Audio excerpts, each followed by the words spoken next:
नमस्कार मैत्रिणींनो, तर आज आपण बनवणार आहे एकदम थंडगार अशी होळी स्पेशल थंडाई, जे तुम्ही उन्हाळ्यामध्ये वगैरे करून पिऊ शकता। तर चला सुरू करूया रेसिपीला। तर इथं मी घेतलेले आहेत 8 ते 10 काजू, 8 ते 10 बदाम, 8 ते 10 पिस्ते, 1 चमचा बडीशेप, 1 चमचा खसखस, 4 ते 5 वेलची आणि 4 ते 5 मिरी घेतलेले आहेत। तर आता हे सगळं सामान आपण भिजवून घ्यायचं आहे। 1-2 ते 3 तास आपण भिजवून घ्यायचं आहे। ह्याच्यामध्ये तुम्ही गुलाबाच्या पाकळ्या, मगजबी वगैरे पण घालू शकता। तर माझ्याकडे इथं नव्हतं त्यामुळे मी घातलेलं नाही आहे, तुमच्याकडे असेल तर तुम्ही घालू शकता। तर बघा आता हे 2 ते 3 तास आपल्याला भिजवून घ्यायचं आहे। आणि हे सर्व आपलं भिजल्यानंतर त्याच्या बदामाच्या साली आपल्याला काढून घ्यायचे आहेत। तर बघा हे पूर्ण भिजलेलं आहे आणि वेलची वगैरे फुगून अशा टम्म झालेले आहेत। आपली खसखस वगैरे पूर्ण तळाला जाऊन बसलेली आहे। तर हे बघा छान भिजले। आता हे गाळून घ्यायचं एका चाळणीने आणि ह्याच्या बदामाच्या ज्या साली आहेत त्या काढून घ्यायच्या। बघा इथं मी 1 लिटर दूध घेतले आणि ते गरम होण्यासाठी ठेवले। आपल्याला दुधाला एक उकळी काढायची आणि हे गाळून घेतले एका चाळणीने। आता ह्या बदामाच्या साली आहेत ह्या काढून घ्यायच्या। साली ठेवायच्या नाहीत बदामाला, कारण बदामात जास्त उष्णता असते, त्यामुळे साली व्यवस्थित काढून घ्यायच्या। तर बघा इथं साली काढून झालेल्या आहेत। आता हे एकदम बारीक पेस्ट ह्याची करून घ्यायची। तुम्हाला थोडंसं जाडसर वाटत असेल तर थोडंसं दूध घालून तुम्ही ही पेस्ट करू शकता। इथं मी थोडंसं दूध घालून एकदम बारीक पेस्ट करून घेतलेले आहे।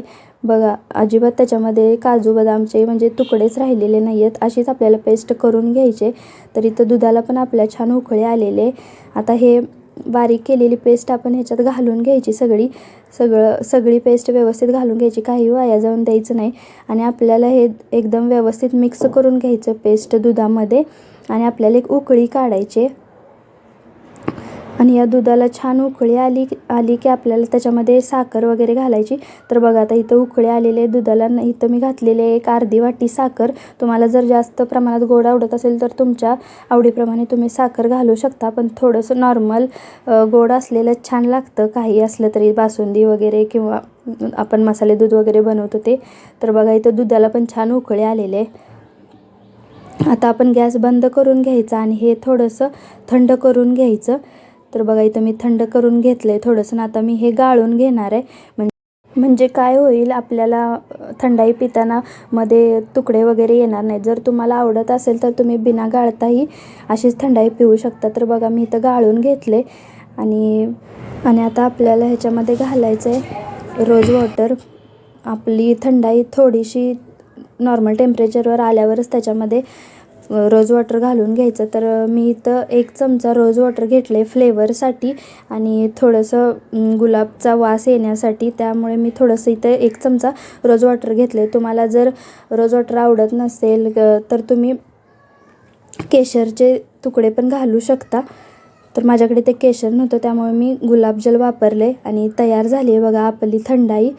बघा किती छान दिसते आणि प्यायलाही छान लागते थंडाई। आणि उन्हाळ्यातही तुम्ही हे करून पिऊ शकता, थंडगार अशी थंडाई। तर वरून पिस्ताचे काप घालून, थोडेसे पिस्ताचे काप घालून मी सजवून घेणार आहे आणि तयार आहे बघा आपली थंडाई। तुम्हाला जर ही रेसिपी आवडली असेल तर माझ्या चॅनेलला नक्की सबस्क्राईब करा, लाईक करा, शेअर करा आणि अशाच नवनवीन रेसिपीजसाठी सिंपल रेसिपी विथ स्नेहल या चॅनेलला नक्की सबस्क्राईब करा। Thank you for watching.